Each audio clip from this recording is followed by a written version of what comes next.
I'd now like to show you how to create a dome. What I'm going to do is create a circle here, let's say 50 radius, and I'll just press F9 just to centre that. If I select the circle, I'll go into my 3D view. Here you can see the circle, and under the relief drop down menu here we have create dome. So I'll click that, and this allows me to create a dome. The maximum dome height at the moment is 50, so it's going to create a perfect sphere. I could change the height of that to say 10 and OK that. There you can see it's 10mm high.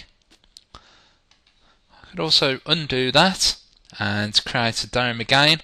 I'll just show you what it's like at the maximum height. So there you can see it's a perfect sphere. Undo that and create the dome again. I can create a female dome and I'll OK that. There you can see it's sunk in. Just undo that again and create dome again. What I'm going to do is create a male dome, let's say 20mm high, and OK that. Now I'm going to go back onto the 2D view and just create a couple of circles here and here.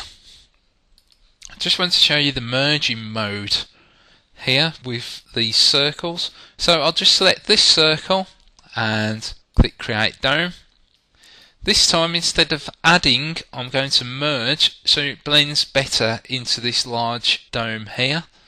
There you can see, if I just zoom in there, it's blended into this dome here. I'll just do the same for this dome here. I'll give this a height of 5mm so it's below the main dome, and merge it again so it blends in. Turn off my vector visibility. There you can see it's blended into that dome.